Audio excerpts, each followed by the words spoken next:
Hello students and welcome to science. For today we're going to do every student's favorite thing to do in science, a dissection.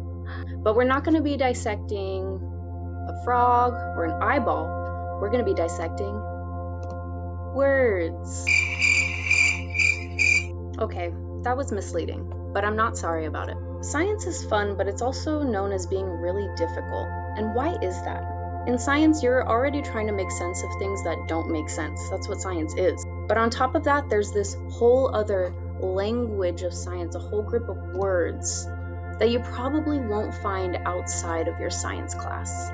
But the reason these words exist isn't to make you feel like a small brain dum-dum. It's because these words have such a specific meaning that when you use them, you're being very clear and specific about what you mean. I think of words as like a weapon. Especially when you're a kid. Adults don't expect young people to have a big vocabulary.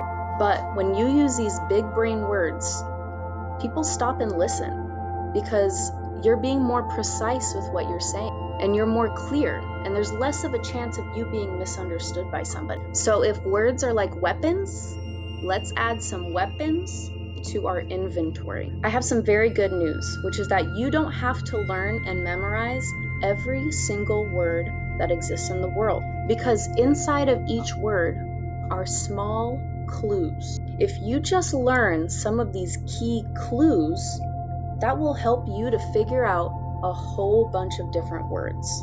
Learning these parts of the words in science will help you in English. It'll help you in math. It'll help you in pretty much every class. All right, let's get started with this word dissection. There are 3 parts of a word that you should learn. Root words are the main part of a word. They usually come from an old language, like Latin or Greek. Prefixes are letters that come before a root word and they change the meaning of the whole word.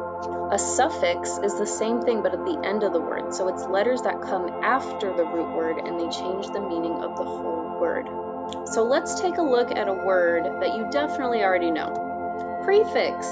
You just learned it, right? You remember what it means? Don't worry, we're going to take a look. The prefix to the word prefix is pre. Pre means before. You might have seen pre before in these terms. Pre-order. Have you ever pre-ordered a video game before it came out? Preschool.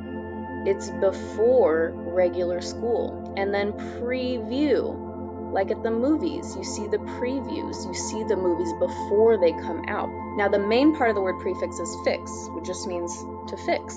And I really couldn't find any other words except for prefix, suffix, and affix. So together, pre and fix mean before to fix. Does that help you remember what prefix means? Hey! Letters that come before a root word that change the meaning of the word. All right, let's take a look at the word unhappiness. You've definitely heard of this word before. Again, let's break it down. Okay, so un means not, hap means chance or luck, and ness is like a general state of being. You've probably seen un before in these words. Unbelievable, not believable. Uncontrollable, something you can't control. Unfamiliar, something you don't know. So I put understand. Does it work with understand? Not understand? No. I put that in there to tell you that it doesn't always work with all words. So you just ignore that. All right, let's see our next part. You've seen hap in other words like happen, perhaps, mishap. Kind of means luck or chance. And then ness. You've definitely seen ness with words like illness, a state of being ill, fitness, general state of being fit, and sadness. So let's try to guess the definition of unhappiness using the clues that we have. A general state of not being lucky. So I would guess unlucky, but generally not happy. Okay, that works too. All right, that one wasn't too difficult, but let's try another word that might be new to you. Biologist. You might already have an idea of what a biologist is, but let's break the word down into its parts and see if we can get as close as we can to that definition. So we have bio, log, and ist. All right. Bio is the prefix, and it means life. So anytime you see bio, that means life. Log means like word or study, having to do with words or studying. And the suffix ist means a person who. So bio means life. So a biography is like a writing about someone's life. Biodegrade means how long it takes for something that was alive to dissolve. You take a banana peel, drop it in the soil. How long does it take that to biodegrade and just become dirt again? Right, the next part, logical, a logical thinker. Theology is the study of religion. Paleontology is the study of fossils and dinosaurs, like in Jurassic Park. Right, so we have the suffix ist, I-S-T, which means a person who. So you might have heard of a dentist. That's a person who works with teeth. We have florist, which is someone who works with flowers. And a psychologist, which is someone who works with the human mind and human behaviors. So put it all together, a person who word studies life. Did we get close?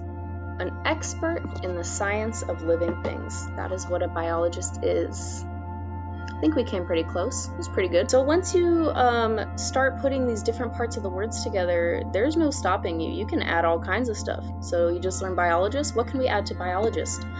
A microbiologist. Micro means small. So what do you think that biologist studies? They study tiny microscopic living things. What about a neurobiologist? If I tell you that neuro means relating to the brain and nervous system, that tells you that that person works with the study of living brains.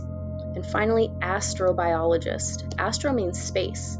So this is a scientist who studies the possibility of life in outer space. All right, so what happens when you see a word you don't know on a test or quiz? Do you just give up? No. Now that you have this skill, you can ask yourself these two questions. Does this word sound like any words I already know? Are there even small parts of this word that I have seen before? Those can help you figure out any word on any quiz that they throw at you. My very last takeaway, students, is for you to stay curious. Not just in science class, not just in school, but in life, because this kind of stuff is all around you. I hope you find that helpful. I hope it helps you tackle any quiz that they throw at you. Stay curious.